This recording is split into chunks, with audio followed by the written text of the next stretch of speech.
And the Indiana Fever just put hands and feet on the Chicago Sky, who continue to be the gum on the bottom of the shoe of the league.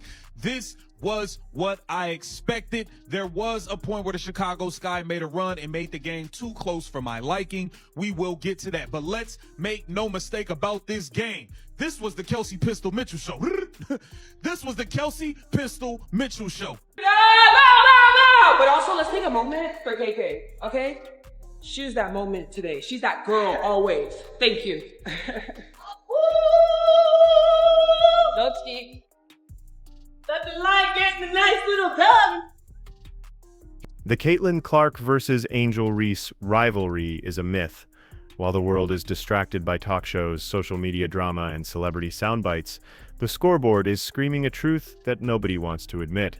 This isn't a balanced fight between two equal forces. It's a systematic exposure, a clinical dismantling of one philosophy by another, where team basketball is taking personal branding to school. This isn't a rivalry, it's a demolition, and the evidence is because no Caitlin Clark, and they walk out with a W, 93-78. The Chicago Sky, no Angel Reese, no Haley Van Lith. Half their team was out, but it did not matter because our best player was out. So you know what the saying is? Next man up. And we decided to show up while Camila Cardoso decided to no call, no show. The Indiana Fever got the dub today against the Chicago Sky with a 15-point dub in the United Center. The Fever and the Sky is definitely the most talked about rivalry right now in the W. The Fever improved to 3-0 against the Chicago Sky this season. Since Caitlin Clark and Angel Reese have joined the league, the Indiana Fever has a 6-1 winning record against the Sky. Kelsey Mitchell went off today in the United Center. She scored 35 points and had 6 assists. She almost had a 40 ball. We still waiting on that DoorDash, Kathy. Chloe Bibby today with her debut with the Indiana Fever. She had 8 points off the bench with a 40% field goal percentage. She was very, very key today in offense. And the final scoreboard in their latest matchup read 91-83, but that number is deceptively polite. This wasn't a hard-fought battle. It was a clinical, systematic dismantling.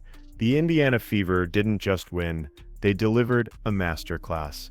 They moved with a purpose that made the Chicago Sky look like they were running drills in slow motion.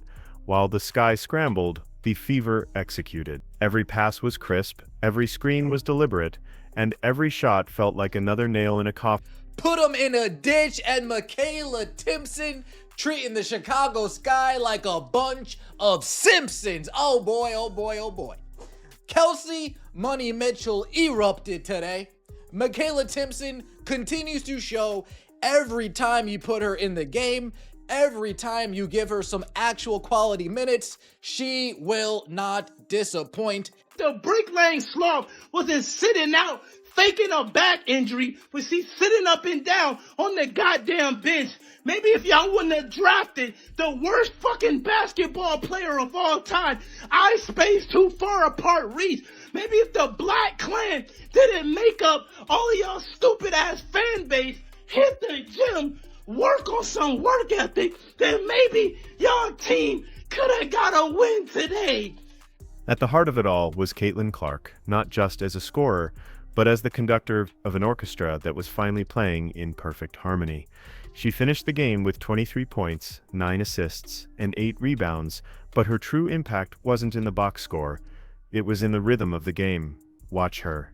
She directs traffic with a subtle nod. She sees plays develop 3 steps ahead of the defense, and she delivers passes that don't just lead to a shot, but create it out of thin air. She has turned the Indiana Fever from a collection of... I want to ask you about a specific topic that you brought up to me yesterday, and it had something to do with the WNBA's Angel Reese with the Chicago Sky versus the Indiana Fever. Caitlin Clark did not play, so tell us a little bit of your takeaway from that game, and I want to hear Najee's takeaway because obviously Najee's very knowledgeable about that game as well.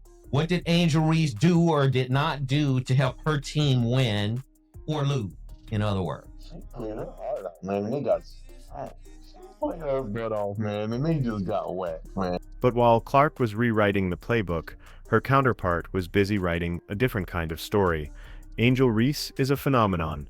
Her Chi-Town Barbie brand is iconic, her social media presence is massive, and her charisma is undeniable. She has brought millions of eyes to the league, and no one can take that away from her. The problem is, on the court, the empire seems to be built on sand. The disconnect between her colossal fame and her team's floundering performance is becoming impossible to ignore. Her game is often overshadowed by her brand. So today, lads, the Indiana Fever played the Chicago Sky on Barbie night. And obviously it was... I actually am impressed by Chicago Sky's fight. They were overmatched. They were absolutely overmatched. Because I gotta say this, they tried. This is the first time I've seen the Sky without both Angel Reese and Ariel Atkins try for a full game. That glaring difference in philosophy echoes throughout their entire rosters. The Fever are becoming a well-oiled machine. Aaliyah Boston moves in the paint with a newfound confidence, a direct result of Clark's pinpoint entry passes. Kelsey Mitchell finds herself with more open looks than ever before. It's a system of empowerment, where one player's gravity creates space for everyone else to succeed. Then you watch the Sky. It feels chaotic, a series of one-on-one moves and hopeful shots. There's no flow, no rhythm, just a desperate search for a spark. I'm beginning to suspect the Indiana Fever are a better team than the Chicago Sky.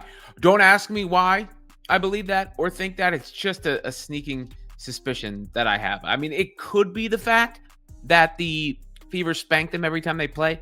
Could be that. Maybe it's that. I mean, you can date back to last year, but this year, the Fever spanked the Sky in the season opener. Both teams at full strength. Fever smack them. Then Caitlin Clark's out the last time, and the Sky, they did suffer a Courtney Vandersloot injury. And the story doesn't end when the whistle blows. It spills out into the arena, into the hearts of the thousands who show up. Before games, even on the road, Caitlin Clark can be seen patiently moving along the stands, signing hundreds of autographs for a sea of fans. She looks them in the eye, shares a moment, and creates a memory. It's a quiet display of professionalism, a recognition that she is a custodian of the game's growth. It's a stark contrast to the distant celebrity aura that often surrounds her rivals. One is building a fan base through connection and gratitude. The other seems to be focused on maintaining a brand.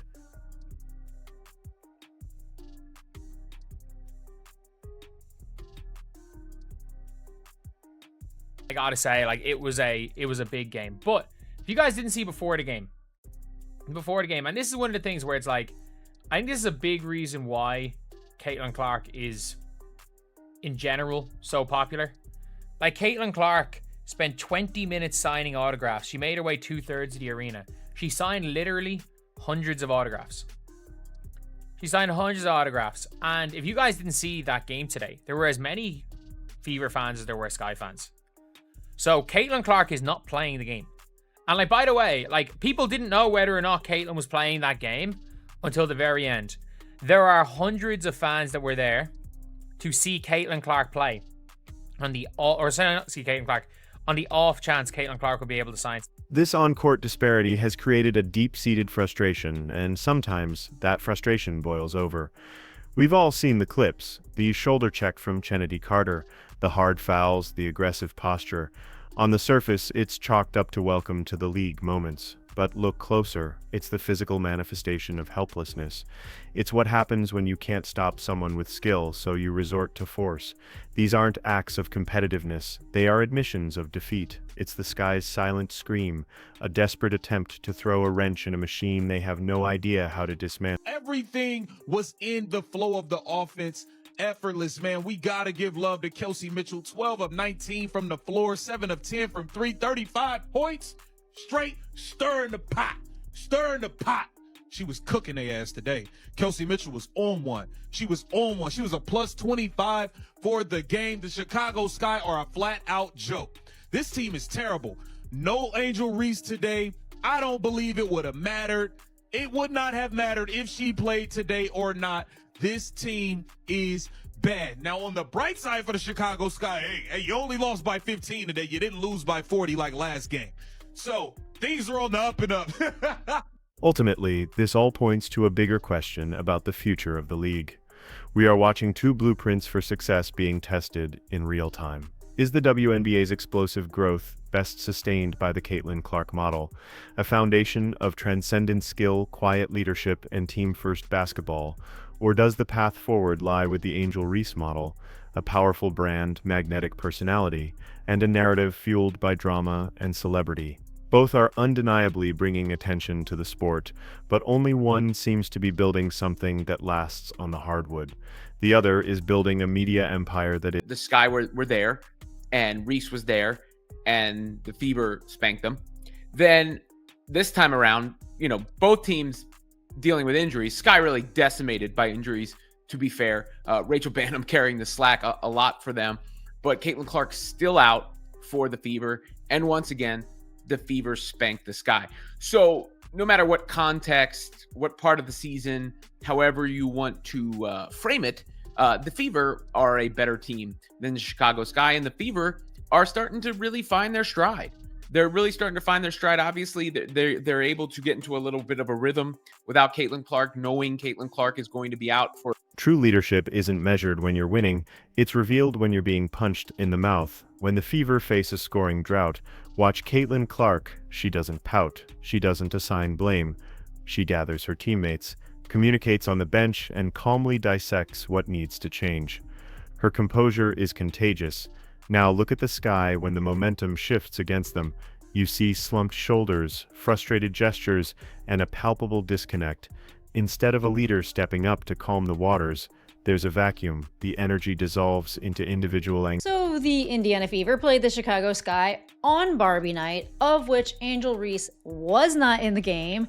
She is who Barbie Night is pretty much named after, but she is out with a back injury. As a matter of fact, many of their players are out. Mariah Jefferson is out. Haley Van Lith is out. Again, Angel Reese is out. So this game, in my mind, was pretty much a lock.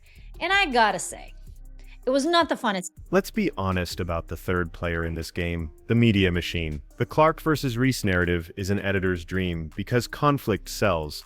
It creates clicks, drives engagement, and simplifies a complex dynamic into an easy-to-digest headline. But this manufactured war, while profitable, does a massive disservice to the truth of what's happening on the court.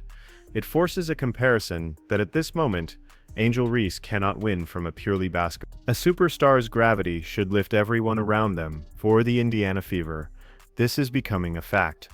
Aaliyah Boston, last year's Rookie of the Year, looks even more formidable because she has a point guard who can deliver the ball exactly where she needs it. Kelsey Mitchell and Katie Lou Samuelson are getting higher quality shots. Clark's presence creates opportunities by default. But what is the ripple effect on the Chicago Sky? The on-court chaos seems to breed a culture of every woman for herself. The public loves to paint this story in black and white, Caitlin the hero, Angel the villain, but that's a lazy, inaccurate take. This isn't a battle of good versus evil. It's a clash of modern athletic philosophies. Angel Reese is pioneering a path where an athlete's brand and cultural influence are as powerful as their on-court performance.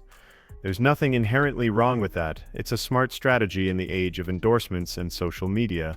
The problem arises when the brand writes checks that the basketball can't cash. Clark, on the other hand, represents the traditionalist path. Let your game speak for itself, and the legacy will follow.